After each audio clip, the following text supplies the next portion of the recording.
Supervisor மதியத்துக்கு மேலே concrete போடாத, ஸ்டாப் பண்ணு. சார் ஏன் சார் அப்படி சொல்றீங்க? ட்ரக்கு பாட்டுன்னு வந்து நீ பாட்டு கான்கிரீட் போட்டுனே இது குவாலிட்டி ஆகுது இல்லைன்னு யாருக்கு தெரியுது?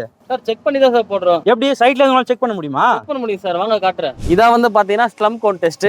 இதோட சைஸஸ் வந்து பாத்தீங்கன்னா ஹைட் வந்து 30 சென்டிமீட்டர், பாட்டம் டயா 20 சென்டிமீட்டர், டாப் டயா வந்து 10 சென்டிமீட்டர். ஆர்எம்சில இருந்து வர காங்கிரீட்டை இதுல வந்து 4 லேயரா நம்ம வந்து ஃபில் பண்ணணும். ஒரு லேயருக்கு நம்ம 25 டைம் பஞ்ச் பண்ணணும். கோன் டாப்ல வந்து எக்ஸஸா வராம நம்ம வந்து லெவல் பண்ணிக்கணும். லெவல் பண்ணதுக்கு அப்புறம் டைமிங்லாம் எடுத்துக்கூடாது. நம்ம ஷேக் பண்ணாம அந்த கோனை வந்து ஸ்ட்ரைட்டா தூக்கணும். நமக்கு வந்து 4 டைப்ஸ் ஆஃப் ரிசல்ட் வந்து கிடைக்கும்: true, shear, collapse and zero. First வந்து ஜீரோ. நம்ம கோனை தூக்கும் போது நம்ம எப்படி பேக் பண்ணுமோ அப்படியே இருக்கும். இது எதனால அப்படி நடக்குதுன்னு பாத்தீங்கன்னா வாட்டர் கண்டென்ட் கம்மியா இருக்கிறதுனால. இது வந்து ஒரு ஃபெயிலியர். செகண்ட் வந்து கொலாப்ஸ். நம்ம கோனை தூக்கும் போது மொத்த காங்கிரீட் கீழே சரிஞ்சிரும். இது எதனால நடக்குது அப்படின்னு பாத்தீங்கன்னா வாட்டர் ரேஷியோ அதிகமா இருக்கிறதுனால. ஸோ இதுவும் ஃபெயிலியர். தேர்ட் வந்து ஷியர். கோனை தூக்கும் போது ஒரு பக்கமா சரிஞ்சிரும். இதுக்கான ரீசன் பாத்தீங்கன்னா sand, aggregate, cement mix ratio சரியில்லாதனால இது நடக்கும். ஃபோர்த் வந்து ட்ரூ. கோனை தூக்கும் போது டாப் மட்டும் சேம் லெவல்ல கீழே இறங்கும். இதை நம்ம ஸ்கேல்ல மெஷர்மெண்ட் பண்ணும்போது 40 mm ல இருந்து 120 mm வரைக்கும் இருக்கலாம். ஸோ இதுதான் வந்து பர்ஃபெக்டான மிக்ஸ் ரேஷியோ.